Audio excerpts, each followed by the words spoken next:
Баршаңызға сәлем достар. Бүгін сіздермен содасыз дайындалатын өте жұқа болып шығатын құймақтың рецептімен бөлісемін.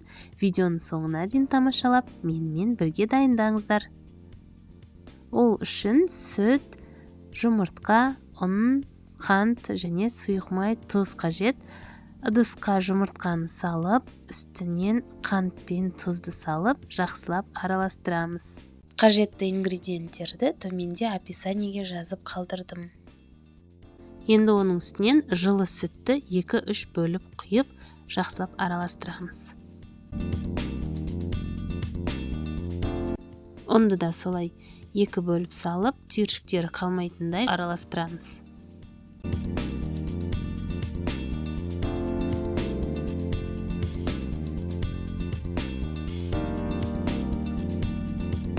Сосын қайнап тұрған ыстық суды 2-3 бөліп құямыз. Қанша сүт қолданасыздар, дәл сонша су қосасыздар. Ең соңында сұйық майды қосып, жақсылап араластырамыз.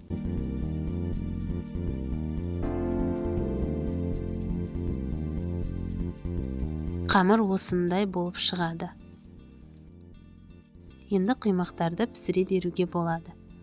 Табаны майлап, бірінші құймақты пісіретін кезде ғана майлаймыз, сосын майлаудың қажеті жоқ. Қамырды жұқа етіп құйып, құймақтарды пісіріп аламыз.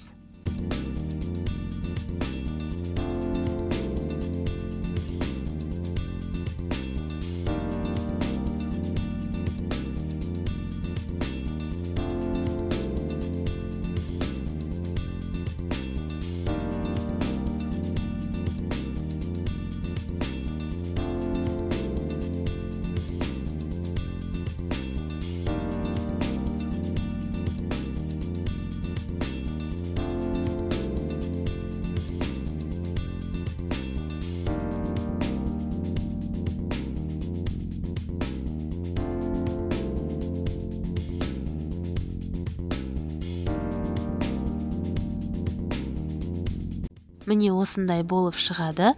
Осы рецептпен дайындап көріңіздер. Сіздерге видео ұнаған болса, лайк басып, пікір қалдырып кетуді ұмытпаңыздар. Осы рецептпен жасап жатсаңыздар, ас болсын.